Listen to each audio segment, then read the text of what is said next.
మేషరాశి వారికి ఈ యొక్క ఫిబ్రవరి మాసంలో అసలు మీ యొక్క రాశి నుంచి గ్రహాలు ఎలా ఉన్నాయి అని చెప్పి చూసుకున్నట్లయితే దశమ స్థానంలో అధిక గ్రహాలు ఉన్నటువంటి మీకు ఒక్కొక్క గ్రహం చూసుకున్నట్లయితే ఇప్పుడు రవి, కుజుడు, బుధుడు, శుక్రుడు ఉన్నారు దశమంలో. కాకపోతే ఈ బుధుడు 3వ తేదీ మారుతున్నాడు లాభస్థానంలో అంటే కుంభంలోకి. మరియు అదేవిధంగా శుక్రుడు 5వ తేదీ, కుజుడు 22వ తేదీ, రవి 14వ తేదీ. అంటే ఈ ఒక్కడిగా మారుతూ మనకి జనవరి మాసంలో ఎలా అయితే పంచగ్రహ కూటమి ఏర్పడిందో ఫిబ్రవరి మాసంలో కూడా 17, 18 తేదీల్లో పంచగ్రహ కూటమి ఏర్పడుతుంది. మరలా 22వ తేదీ నుంచి కుజుడు చేరగానే చంద్రుడు మారగానే మళ్ళీ వస్తుంది. అంటే ఆల్మోస్ట్ లాస్ట్ 10 days ఫిబ్రవరి మాసంలో లాస్ట్ 10 days పంచగ్రహ కూటమితో ఉంటుంది. అదేవిధంగా మీకు ఎల్నాడ్సెన్ నడుస్తుంది. చంద్రుడు కర్కాటకం నుంచి ప్రారంభమై కర్కాటకం వరకు వస్తాడు. మరియు కేతువు, చంద్రుడు కలిసి 3వ తేదీ మనకి సింహరాశిలో కలుస్తున్నారు కూడా. ఇక 3లో గురువు. ఈ యొక్క గ్రహస్థితిని అనుసరించి మీకు ఎటువంటి ఫలితాలు జరగనున్నాయి, ఏ దేవత ఆరాధన చేసుకోవాలి, ఏ విషయాల పట్ల మీరు జాగ్రత్తగా ఉండాలి అనేటువంటి అంశాలు చెప్తుంది నేనైనప్పటికీ చెప్పిస్తుంది సాక్షాత్ వారిగా భావిస్తూ ఇక్కడ గమనించుకున్నట్లయితే ఫస్ట్ హాఫ్ అంతా కూడా దశమంలో ఉంటూ గ్రహాలు సెకండ్ హాఫ్లో వెళ్ళేసరికి లాభంలోకి వస్తున్నాయి. అంటే దీనికి సంబంధించినటువంటి విషయంలో మీ యొక్క లగ్నాధిపతి ఎప్పుడైతే దశమంలో ఉన్నాడో వృత్తి అభివృద్ధిని, వ్యాపార అభివృద్ధిని, ఏదైనా కొత్తగా అంటే దశమంలో ఉండే గ్రహాలంటే చతుర్థ భావాన్ని చూస్తాయి కాబట్టి ఏదైనా ప్రాపర్టీ కానీ ఒక కొత్తగా ఏదైనా నేర్చుకోవడం కానీ ఖచ్చితంగా జరుగుతాయి. అయితే ఇక్కడ శుక్రుడు ఎప్పుడైతే ధనాధిపతి లాభంలోకి వెళ్తున్నాడో, ధనాధిపతి లాభంలోకి వెళ్ళడం అనేటువంటిది ఒక రకంగా చెప్పాలంటే మంచి విషయమే, వ్యాపారం మూలంగా లాభాలు వస్తాయి. కానీ ఎవరికైనా ఫ్రెండ్స్కి లేకపోతే ఏదైనా షేర్ మార్కెటింగ్ రిలేటెడ్ సంబంధించిన విషయాలకు మాత్రం శుక్రుడు ఆ గ్రహాలతో కుంభంలో కలిసినప్పుడు మాత్రం సరైన విషయం కాదు. సినిమా ఫీల్డ్ ఇట్లాంటి వాటిలో, క్రియేటివ్ ఇట్లాంటి వాటిలో మనీని వెచ్చించేటువంటి విషయాన్ని గుర్తుపెట్టుకోండి. ముఖ్యంగా 3లో గురువు ఉన్నందుకు మంచిగానే మాట్లాడుతూ మంచిగానే ఉంటూ కూడా ఒక్కొక్కసారి మిస్అండర్స్టాండింగ్స్ జరుగుతుంటాయి. కాబట్టి కాస్త జాగ్రత్తగా ఉండండి. అందులో ముఖ్యంగా 3వ తేదీ, 4వ తేదీ ప్రధానంగా ఏదైనా నిర్ణయాలు తీసుకునేటప్పుడు కాస్త జాగ్రత్తగా తీసుకోండి. మరియు అదేవిధంగా వివాహ సంబంధించిన విషయంలో వివాహ సంబంధించిన కుదురుతాయని ఎటువంటి సందేహం లేదు. కాకపోతే ఈ లాభంలో అధిక గ్రహాలు ఉన్నందుకు 12వ స్థానంలో శని భగవానుడు నడుస్తున్నందుకు వివాహ జీవితం విషయంలో జాగ్రత్తగా ఉండండి. సక్సెస్ రేట్ అయితే ఖచ్చితంగా పెరుగుతుంది. ఉద్యోగస్తులకి కొంత ప్రమోషన్స్ కూడా లభిస్తాయి. కాకపోతే ఎల్నాడ్స్ నడుస్తుంది కాబట్టి మీకు దగ్గరలో ఉండే గోశాలకు వెళ్ళి అక్కడ గోవులకి బెల్లము తినిపిస్తూ ఉండండి, ఖచ్చితంగా బాగుంటుంది. చాలా మంది గోచార ఫలితాలతో పాటు జన్మజాతకం చూపించుకుంటే అసలు ఎటువంటి విషయాలు తెలుస్తాయని నన్ను చాలా మంది అడుగుతున్నారు. దానికి నేను మీకు ఒక క్లారిటీ ఇస్తాను. మొట్టమొదటిగా మనకి జన్మజాతకం అనేటువంటిది ఇలా ఏర్పడుతుంది. మనము పూర్వజన్మలో చేసిన కర్మలు, ఈ జన్మలో చేస్తున్నటువంటి కొన్ని నిర్ణయాల మూలంగా కూడా మనకి గ్రహాల యొక్క అనుకూలత, ప్రతికూలత అనేటువంటిది లభిస్తుంది. గుర్తుపెట్టు. అయితే 90% ఆఫ్ పూర్వజన్మలో, ఒక 10 to 15% మనకి ఈ జన్మలో చేసేటువంటి ధర్మబద్ధంగా ఉండడం ఇట్లా జరుగుతుంది. అయితే ఇక్కడ ఏ గ్రహం బలంగా ఉంది, ఏ గ్రహం బలహీనంగా ఉంది, ఏ భావం బలంగా ఉంది, ఏ భావం బలహీనంగా ఉంది, ఏ భావం ఏ విషయాన్ని చెప్తుందని చెప్పేది జ్యోతిషాస్త్రం.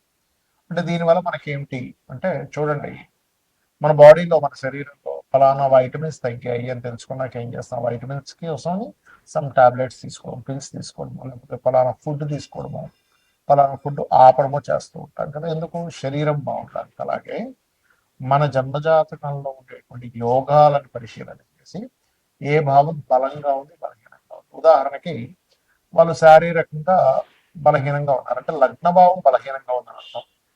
అప్పుడేంటి, ఆ లగ్న భావాన్ని స్ట్రాంగ్ చేయడానికి లగ్నాధిపతి ఎక్కడున్నాడని తెలుసుకొని దానికి సంబంధించిన దానాలు ఇవ్వడము, దానికి సంబంధించిన ఫుడ్ తీసుకోవడము చేస్తూ ఉంటాం.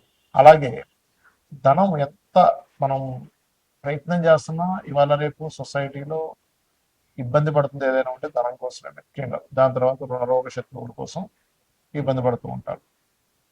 అయితే ఇక్కడ ఈ ధనాధిపతి ఎక్కడ ఉన్నాడు అనేది ముఖ్యంగా తెలుసుకోగలగాలి. ధనాధిపతి గనక బాగున్నట్లయితే చాలా మంది చూడండి పెద్దగా ఏం చదువుకోలేదండి, కానీ ఏంటో ఆటోమేటిక్ డబ్బులు వచ్చేస్తున్నాయి ఆయనకి, ఆ వ్యాపారం పెట్టాడు ఈ వ్యాపారం పెట్టాడు అంటుంటారు. అంటే చదువుతో సంబంధం లేకుండా ధనం వస్తూ ఉంటుంది కొంతమంది. మరి కొంతమందికి అసలు ఆయన పెద్ద పని చేసే అవసరం లేదు, ముత్తాతలు ఆ, రకరకాల ప్రాపర్టీస్ మనం ఉంటారు, వాటి రెంట్స్ వస్తూ ఉంటాయి. ఏమిట్రా ఇది అనిపిస్తుంది. అదంతా పూర్వజన్మ కర్మ. అయితే ప్రతి మనిషి కూడా వాళ్ళ రెండవ అధిపతి ఎలా ఉన్నాడో చూసుకోవాలి. రెండవ స్థానాధిపతి కనుక బలహీనంగా ఉంటే వాళ్ళు ఎన్ని ప్రయత్నాలు చేస్తున్నా ధన విషయంలో పాపం వెనకబడుతూనే ఉంటారు. ఆ ఒక్క చిన్న లిటిగేషన్, అంటే చిన్న ఎగ్జాంపుల్ చెప్తా చూడండి. ఒక వ్యక్తికి ఇక్కడ క్లాట్ ఏర్పడింది అనుకుందాం. ఈ చెయ్యి కాలు తిమ్మిరి అయ్యి పెరాలసిస్ వచ్చింది, సంథింగ్ ఆగిపోయింది. మీరు దీనికి మీరు ఎంత చేస్తున్నా సరే మీకు సెట్ కాదు అంత ఈజీగా. క్లాట్ ఎక్కడ ఏర్పడిందో అది కరగాలి. అది కరిగితే రక్త ప్రసరణ అయితే దాని వేవ్స్ కనెక్ట్ అయితే బాడీ మన బుర్రలో ఉన్నటువంటి మెదడులో ఉన్నటువంటివి ఏవైతే ఉన్నాయో అవి కనెక్ట్ అయితే అవి ఖచ్చితంగా ఆటోమేటిక్గా వాళ్ళకి సెట్ అయిపోతుంది. అట్లాగే మనం పూర్వజన్మల్లో ఎక్కడ ఏ కర్మ మూలంగా అక్కడ ఆగింది, దానికి సంబంధించినటువంటి విషయంలో మనం ఎట్లా తెలుసుకోవాలి అనేటువంటి విషయం చెప్తుంది జ్యోతిశాస్త్రం. కాబట్టి మీ ధనాధిపతి ఎవరు, ఆ రూపంలో మీరు కనుక చిన్నప్పుడు చదువుకోవడము, దానికి సంబంధించిన వర్క్స్ నేర్చుకోవడం ద్వారా బాగుంటుంది.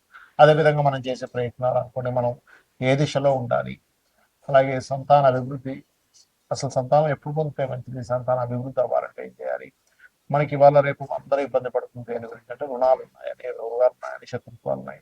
ఇవి అసలు ఎందుకు ఏర్పడుతున్నాయి, మనం ఏ కర్మ వల్ల వీళ్ళందరూ ఏర్పడ్డారు మన చుట్టూ, అలాగే వివాహం అసలు ఎప్పుడు చేసుకుంటే మంచిది, ఇలాగా అనేకమైన విషయాలు. అంటే ప్రొఫెషన్లో ఎందుకు ఎదగలేకపోతున్నాం, ప్రొఫెషన్లో ఎక్కువ చేంజ్ అయితే మంచిదా, విదేశాలకు వెళ్ళుంటే మంచిదా, లేనట్లయితే ఇన్వెస్ట్మెంట్స్ ఎప్పుడు చేస్తే మంచిది, ఇలా ఒకటి రెండని కాదు, అనేకమైనటువంటి అంశాలు. రత్నం గురించి కానివ్వండి, మనం తెలియక ఏం చేస్తాం అంటే ఏదో రత్నం పెట్టేసుకుంటాం. అలా కాకుండా స్పెసిఫిక్గా మీకు ఫలానా రత్నం వల్ల కొంత సపోర్ట్ లభిస్తుంది. ఒక విషయం చెప్తాను, రత్నం పెట్టేసుకోగానే వెంటనే కోటీశ్వరుడు అయిపోతాడు అనేది పూర్తిగా అబద్ధం. కొంత మీకు సపోర్టివ్గా ఉంటుంది. ఎలా అంటే ఒక మనిషి చూడండి డిప్రెషన్లో ఉన్నప్పుడు ఒక ఫ్రెండ్ వచ్చే ఎందుకు ఏమవుతుంది ఇంకా అని ఒక చిన్న ఒక మాట మనకు తెలియని ఒక గుండె ధైర్యాన్ని ఎలా ఇస్తుందో, సేమ్ యాజ్ ఇట్ ఈజ్ మీరు ఏదైతే రత్నాన్ని ధరిస్తారో ఆ రత్నము కూడా మీరు ఏదైతే స్పెసిఫిక్గా ఫలానా గ్రహం బాగుంది అన్నప్పుడే ధరించాలి. అదర్వైజ్ మీరు రత్నం అవాయిడ్ చేసేసి చక్కగా రుద్రాక్షం లేకపోతే మీ ఇష్టదైవం యొక్క రూపైనా ధరించవచ్చు. అలా అసలు మీరు రెగ్యులర్గా చేసేటువంటి పూజలో ఏ దేవతని ప్రత్యేకంగా మీరు కనుక పూజించినట్లయితే మీ పూర్వజన్మ కర్మలు తగ్గుతాయి అనేటువంటిది. సరే జాతకం లేదు, అప్పుడు ఏం చేయాలి, ఫైనాన్షియల్ గ్రోత్ కావాలి అనుకుంటున్నారు, ఓం సంపత్కరి సమారూఢ సింధుర ప్రజ సేవితాయ నమ, లేదా ఓం ధర్మాధ్యక్ష ధనాధ్యక్ష ధనధాన్య వివర్ధని నమ చేసుకోండి. అలాగే అది అప్పులు ఉన్నాయి, ఓం అపర్ణాయ నమ చేసుకోండి. లేదండి నాకు ఉద్యోగ సంబంధించిన విషయంలో ఇబ్బంది ఉంది, ఓం మాణిక్య మకుటాకార జానుద్వయ విరాజితాయ నమ. అలా కాదు, ఎంత సంపాదిస్తున్నా లేకపోతే ఏం చేస్తున్నా నాకు హ్యాపీనెస్ లేదు, లేదా బిజినెస్ ఇంప్రూవ్మెంట్స్ అవ్వట్లేదు అనుకునేటువంటి వారు ఓం ఇంద్రగోప పరిక్షిప్త స్మరతోనా భజంగిక ఏ నమ అని మంత్రం చేసుకోండి. ఇలా ఒకటి రెండని కాదు, మీరు ఏదైతే అనుకుంటారో ఆ సంకల్పం మనసులో, అంటే మీరు పలానా ఉద్యోగం రావట్లేదు, ఓకే వివాహమే అనుకోండి, ఓం కామేశబద్ధ మాంగళ్య సూత్ర శోభిత కందరాయ. అంటే ఇక్కడ ఏంటంటే చాలా మంది చేస్తున్న మిస్టేక్ ఏంటంటే ఆ సమయం వచ్చిందో లేదో జన్మజాతకంలో చూసుకోకుండా అది రావట్లేదు అది అవ్వట్లేదు అని బాధపడుతూ ఉన్నారు. అంటే ఎలా అంటే ఉదాహరణకి ఒక విత్తనం వేసి ఒక భూమిలో ఒక విత్తనం వేసాం, అది చెట్టు వస్తుంది, మొక్క మొలుస్తుంది వస్తుంది. మొలుస్తున్నప్పటి నుంచే మనం చూస్తూ ఏమిటి కదా ఇంకా పళ్ళు రావట్లేదు పుష్పాలు రావట్లేదు అంటే అట్లా.